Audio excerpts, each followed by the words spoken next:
नमस्कार, मैं मनीष स्वागत करता हूँ आपको अपने इस यूट्यूब चैनल पे। दोस्तों, एक बहुत बड़ी खुशखबरी है और ये चीज़ें हो सकता है कि आपके ग्रुप डी के लिए भी ये चीज़ें अप्लाई हो।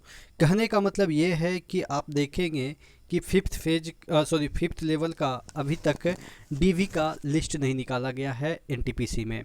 तो ये क्या इंगित करता है, जिस तरीके से अगर हम बात करें कल एक जो चीज़ें आई आपके सामने कि 600 का वहाँ सीट था, लेकिन 500 के ही आप एक दो सीट आगे पीछे है। तो 600 में 500 लोगों का ही पैनल जारी किया गया है। 100 लोग क्या अब्सेंट है, क्या रिजेक्ट कर दिया गया है, क्या इस पे सेकंड लिस्ट आने की संभावनाएं हैं, और अगर नहीं भी आती है फिर भी पॉजिटिव न्यूज़ है, अगर आती है फिर भी पॉजिटिव न्यूज़ है। कहने का मतलब ये है कि अच्छी खबर आपके लिए है। जिस तरीके से कल लिस्ट में ये आप देखेंगे कि जिस तरीके से 100 लोग का यहाँ पे नाम नहीं है। अब यही चीज़ें होती है 1:1 में बुलाने का मतलब होता है।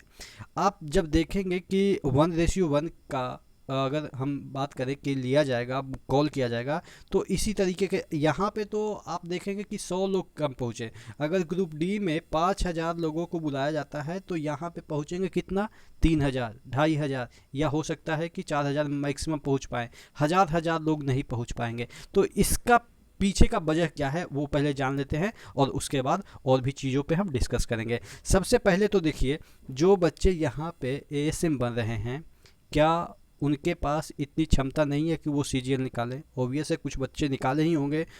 कोई इंस्पेक्टर बन गया होगा, तो क्या इंस्पेक्टर और एसएम कौन बेटर है? आपको भी पता है कि कौन बेटर है। कोई कस्टम इंस्पेक्टर बन जाए और एक एसएम, जो कि हम रेलवे में रहते हुए मुझे पता है कि रेलवे कितना मतलब कि प्रेशर में काम करती है।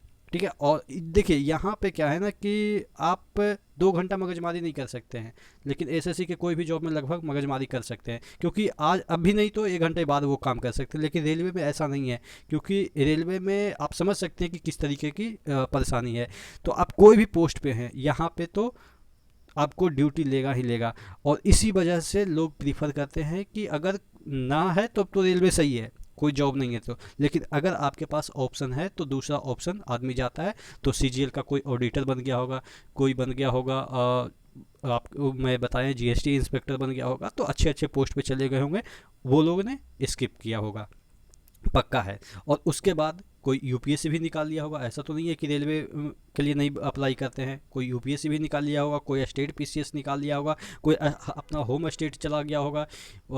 अगर चेन्नई आपको 50,000 मिल रहा है स्टेशन मास्टर में, और आपके होम टाउन में ही 40,000, 30,000, 35,000 मिल रहा है, तो लगभग बराबर है, क्योंकि 15-10,000 मायने नहीं रखता है दूर और पास में। अगर हम कंपेरिजन करें तो मिनिमम 15,000, साउथ काफ़ी दूर हो जाता है चेन्नई।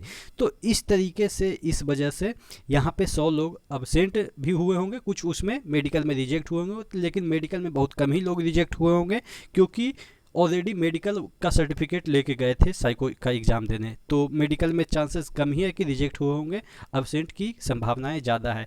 तो यही चीज़ें होती है जब आप 1:1 के काउंट में बुलाएंगे। अगर 1:05 बुलाते तो ये नौबत नहीं आती।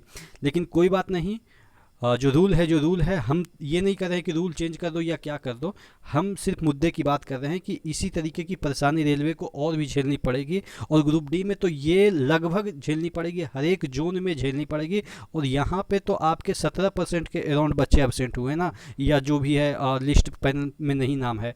आपको मैं गारंटी के साथ देता हूँ कि जब यही रूल अगर लागू किया जाता है ग्रुप डी में, तो कम से कम 40% बच्चे एबसेंट होंगे, क्योंकि इसी तरीके के सिनेरियो वहाँ पे भी होगा। और जो 1:3 के रेशियो में कॉल कर रहे हैं ना, ये आपके जो पीटी के लिए, उसमें भी बच्चे नहीं जुटेंगे, क्योंकि इतना पुराना वैकेंसी है। और जो मैं कट ऑफ बताया था ना ग्रुप डी का, देखिएगा कट ऑफ नीचे जाएगा। इसी वजह से आप समझ सकते हैं कि किस तरीके की सिनेरियो चल रही है। बच्चे देखो, पढ़ने वाले बच्चे ऐसे नहीं है कि ग्रुप डी का फॉर्म भर दिए तो दिन भर उसी में लगे हैं। जहाँ जहाँ मौका मिल रहा है वहाँ वहाँ निकल रहे हैं। ठीक है, तो ये चीज़ें। अच्छा, अब बात कर लेते हैं कि क्या सेकंड लिस्ट आने की संभावनाएं हैं। तो आप यकीन मानो कि इसी वजह से डिले कर रहा है लेवल 5 के अभी डीबी कॉल करने के लिए, क्योंकि लेवल 6 ही नहीं भरा है और लेवल 5 को कैसे कॉल कर दिया जाए। ये बात सही है कि अभी लेवल 5 में टाइम लगेगा, क्योंकि सेकंड लिस्ट भी निकालना पड़ेगा, क्योंकि 100 सीट खाली नहीं छोड़ सकते हैं। और अभी वो रिक्रूटमेंट कराएगा कि नहीं कराएगा इसकी भी कोई गारंटी नहीं है कि तुरंत वो वैकेंसी निकाल दे। तो यही वजह है कि अच्छा, इसमें भी जो पैनल निकाला गया है उसमें भी 500 का पैनल निकाला गया, तो ऐसा नहीं है कि 500 ज्वाइन ही कर लेंगे। हो सकता है कि किन्हीं का दूसरे एसएससी में ही या कहीं और भी डॉक्यूमेंट वेरिफिकेशन वहाँ भी हो चुका है, लेकिन वहाँ पे ज्वाइनिंग अभी नहीं किया होगा, तो इस वजह से सोचा होगा कि यहाँ भी हम लोग जाके मतलब कि ये डीवी करा लेते हैं, जहाँ पे होगा पहले वहाँ चले जाएंगे। उसके बाद पता चला कि इधर भी आ गया ज्वाइनिंग, तो उधर छोड़ के इधर भी आ गया, तो ये 500 में घटते घटते हो सकता है कि 400 450 भी आ जाए। तो 150 खाली सीटें नहीं किया जा सकता है। और अगर किया जाता है तो ये सरकार की गलत मंशा है कि जितना सीट है उतना फुलफिल ये नहीं कर रहे हैं। अगर सरकार ऐसा चाहती है कि नहीं और खाली होते रहे, हमें तो फ़ायदा ही है, तो ये गलत मंशा के साथ अगर ऐसा कर रही है तो दिक्कत हो सकती है। मैं ये नहीं जानता हूँ कि किस प्रकार आप लोग दिक्कत देंगे, लेकिन हाँ, ये अगर मंशा है, ये इंटेंशन है कि सीटें खाली हो जाएगी तो सैलरी कम देनी पड़ेगी, तो ये गलत इंटेंशन है। बाकी इस पे तो क्या करना है क्या नहीं करना है वो तो रेलवे अभी हो सकता है कि सेकंड लिस्ट आएगी। अगर नहीं आएगी तो पक्का है कि आपके जो एनटीपीसी के भी वैकेंसी इसी साल मतलब कि अगले साल देखने को 100% मिल जाएगी, अगर नहीं सेकंड लिस्ट जारी करती है तो। लेकिन जिस तरीके से रेलवे ने लेवल 5 को अभी होल्ड पे रखा है, रेलवे लेवल 5 के लिए डीवी का लिस्ट नहीं निकाला है, तो वो जो बच्चे लेवल 5 जितने भी आप कह सकते हैं कि लेवल 5 में भी उनका होगा, लेवल 6 में भी कुछ नंबर से छठे होंगे, तो हो सकता है कि वो जो बच्चे लेवल 5 में अभी जाने वाले थे उनको कॉल कर ले, क्योंकि उन्होंने साइको ऑलरेडी क्वालिफाई कर रखा है। तो इस वजह से आपका सेकंड डीबी का लिस्ट या आप कह सकते हैं थर्ड डीबी का लिस्ट जारी होगा। तो इसमें संभावनाएं हैं कि आपने साइको क्लियर कर रखा है, तो हो सकता है कि पॉइंट समथिंग से अगर संभावनाएं हैं तो आपको कॉल कर लिया जाए, क्योंकि बाद में कॉल करना दिक्कत हो सकता है, क्योंकि वही बच्चे आपके लेवल 5 में भी सिलेक्ट होंगे। तो अगर लेवल 5 के लिए कॉल कर देगा तो लेवल 5 में वो जॉब ज्वाइन कर लेंगे, तो फिर लेवल 6 में कैसे ज्वाइन करेंगे। फिर अगर वहीं से उठा के लेवल 5 के जॉब करते करते लेवल 6 में करेगा कि नहीं तुम्हारे लिए खाली है तो लेवल 6 में आ जाओ, तो लेवल 5 वाला वैकेंट हो जाएगा सीटें। तो ये सब कचरा रेलवे ने खुद किया है, और आशा करते हैं इसको क्लियर करेगा और जो भी डिजर्विंग कैंडिडेट हैं उसको नौकरी मिलेगी।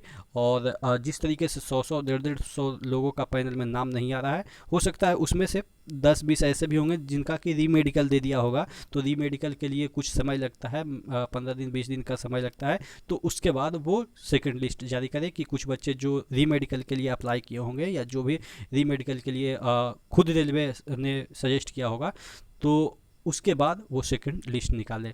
तो अच्छी खबर ये है कि 1:1 से सीटें नहीं भरेगी, तो कुछ ना कुछ रेलवे को एक्शन लेना पड़ेगा, या हो सके वेटिंग लिस्ट का प्रावधान करें या कुछ अलग प्रावधान करें, लेकिन सीटें तो खाली नहीं जाएगी और ना ही आप लोग जाने देंगे, मुझे यही आशा है, क्योंकि रेलवे के बच्चे काफ़ी एक्टिव रहते हैं। आशा करते हैं चीज़ें समझ में आई होगी। नेक्स्ट वीडियो मिलते हैं, तब तक के लिए जय हिंद। और चैनल को सब्सक्राइब ज़रूर कर दीजिएगा, क्योंकि इसी तरह के अपडेट मैं आपको देता रहता हूँ।